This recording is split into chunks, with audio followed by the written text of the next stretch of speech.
Bismillah, alhamdulillah, wassalatu wassalamu ala rasulillah. Patepang di dinten ieu dinten Salasa kaping 8 Juni 2026. Masih dina surat An-Nur ayat ke-32.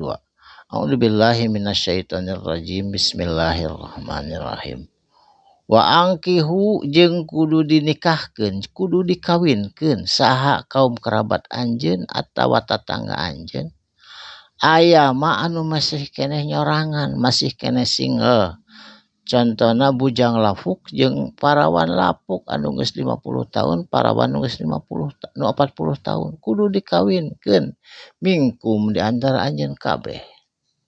Jadi urang sebagai tatanggana, sebagai kaum kerabatna, tanggung jawab kudu dikawinkeun supaya itu jami aya dina kajembaran. Saterasna wasolihina ditikahkeunna ka jama-jama anu soleh atanapi anu layak pikeun nikah. Jadi dikawinkeunna ulah ka sembarang jami baragajul atawa jami anu teu layak ditikahkeun. Ti saha zaman kapungkur mah ti zaman Rasul min ibadikum ti hamba sahaya anjeun anu lalaki. Tah sarua eta ge kudu dikawinkeun. Sabab hamba sahaya ge sarua manusia boga rasa birahi jeung hayang kawin. Wa imaikum jeung hamba sahaya anu awewe sami kudu dikawinkeun. Saterasna iya kunu jeung lamun bukti itu hamba sahaya teh rek awewe rek lalaki fuqara dina kaayaan fakir miskin teu boga nanaon.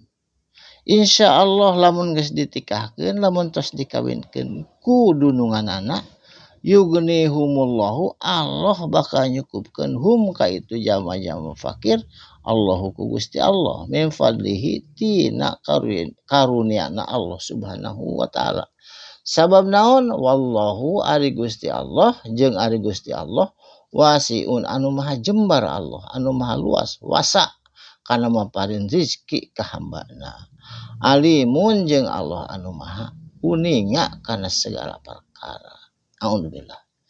Mudah-mudahan urang sadaya kalebet jama-jama anu percanten yen Allah maparin rezeki ka urang sadaya. Saterasna wal yastafifi jeung kudu ngajaga ngariksa alladzina kajalma anu la yajiduna encan mampu atawa can mangihan harta benda, can bisa usaha anu layak nikahan kana nikah, jadi can mampu nikah.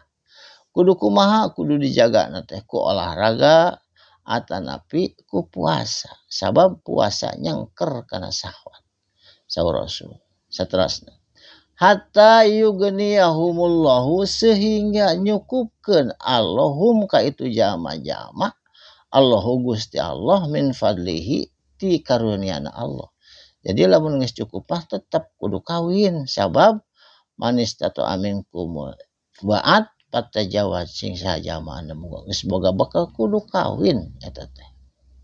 Saterasna waladina yabtagu jeung jelema-jelema anu masih keneh aya pertalian hutang jeung dununganana eta hamba sahaya kitaba anu tercatat mimma malakat ti hamba sahaya aimanukum anu dipelihara ku anjeun kabeh.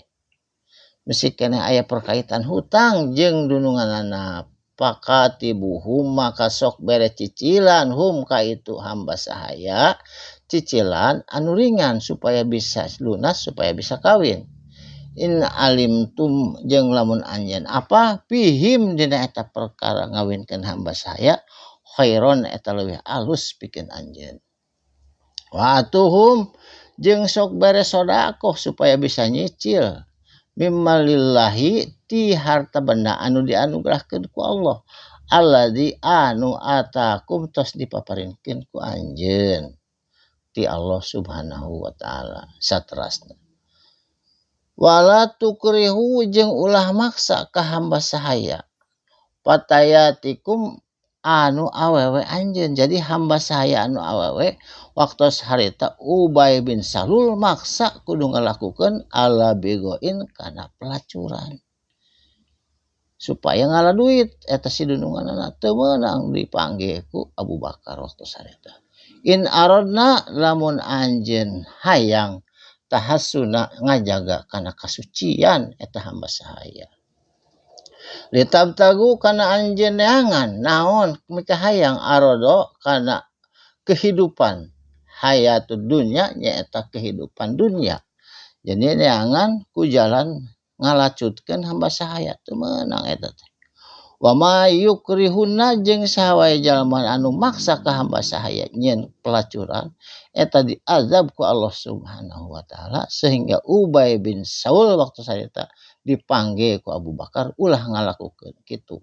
Saatosna liren eta Ubay bin Saul waktu sarita tobat ka Allah moal ngalakukeun di perkara anu fahsya anu keji fa innallaha mangkasanyana Allah mimbadi saatosna ikrahihinna liren tina pemaksaan ka hambana Ghafurur Rahim Allah anu maha pangampura Ar-Rahim jeung Allah anu maha penyayang tah kitu. Eta hikayah zaman Rasul waktos zaman Ubay bin Saul. Barakallahu li wa lakum. Mugi aya mangpaatna. Shadaqallahul adzim. Wassalamualaikum warahmatullahi wabarakatuh.